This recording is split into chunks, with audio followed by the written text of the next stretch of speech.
Vous allez maintenant apprendre à déterminer la forme canonique d'une fonction polynôme du second degré. On considère une fonction polynôme du second degré, f de x égale à x2 plus bx plus c, avec a différent de 0. Cette forme s'appelle la forme développée de f. On peut écrire f sous cette forme-là, f de x égale a fois x plus b sur 2a au carré moins b2 moins 4ac sur 4a2. Et ici, vous reconnaissez, donc b2 moins 4ac, c'est le discriminant de f. Donc f de x égale a fois x plus b sur 2a au carré moins delta sur 4a2. On va tout de suite justifier que f de x est bien égal à ceci, à cette expression-là. Cette expression-là, donc, a fois un carré plus un nombre réel s'appelle la forme canonique de f. N'importe quel polynôme du second degré admet une forme canonique. On va maintenant justifier que f de x est bien égal à cette expression. Donc on va partir de f de x.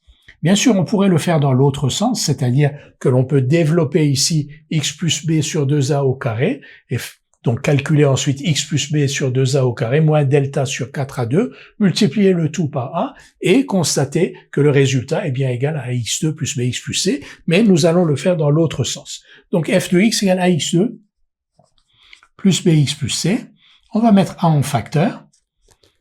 On peut le faire parce que a est différent de 0. Donc ici, on va avoir x2 plus b sur a x plus c sur a.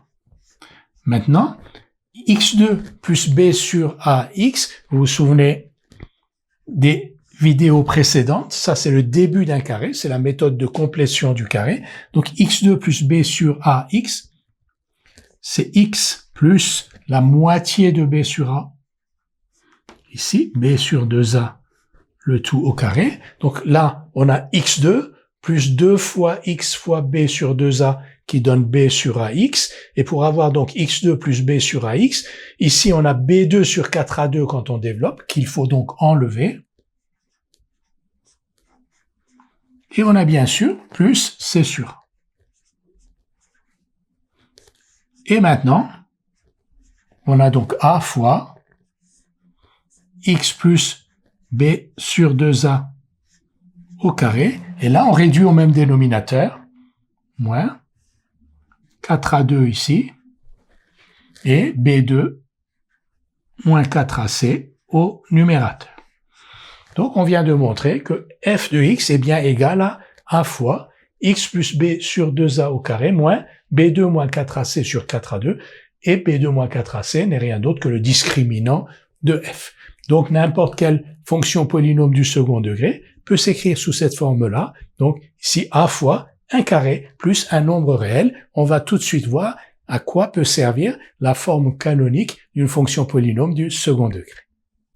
On considère une fonction polynôme du second degré, f de x égale à x2 plus bx plus c, avec a différent de 0, et on va voir comment résoudre l'équation f de x égale 0 en utilisant la forme canonique de f. On sait bien sûr résoudre cette équation, on a donné des résultats qu'il fallait connaître par cœur selon le signe du discriminant de f, mais on n'avait pas justifié ces résultats, et voici donc la justification de ces résultats à partir de la forme canonique de f.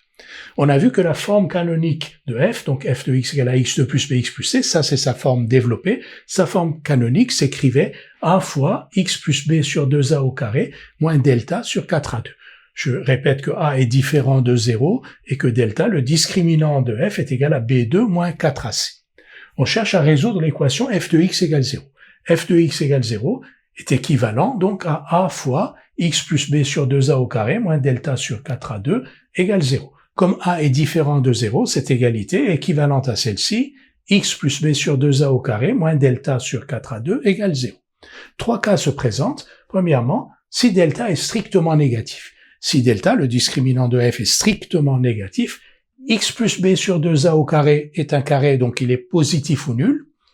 Moins delta sur 4a2 est strictement positif, donc x plus b sur 2a au carré moins delta sur 4a2 est strictement positif et il ne peut pas être égal à 0.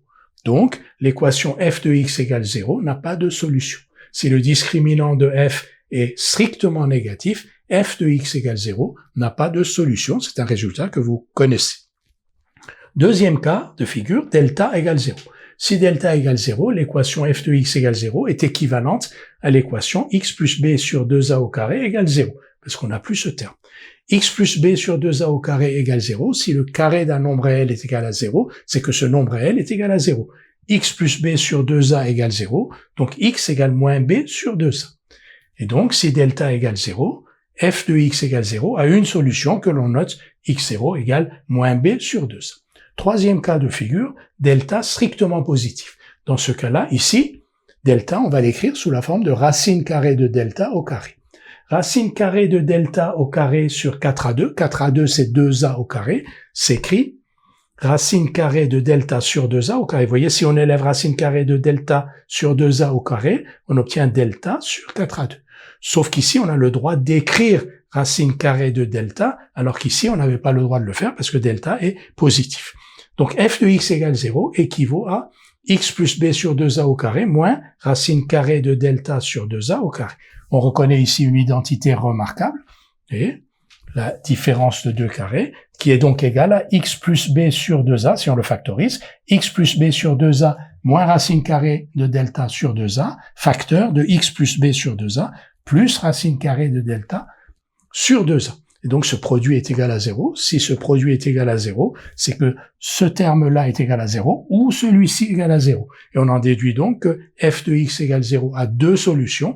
x1 égale, donc ici, moins b sur 2a moins racine carrée de delta sur 2a, et x2 égale moins b sur 2a plus racine carrée de delta sur 2a. Et c'est un résultat que vous connaissez aussi. Si delta est strictement positif, f de x égale 0 a deux solutions que voici, x1 et x2. On a donc par la même occasion démontré ces résultats que nous avions appris par cœur en tout début de parcours.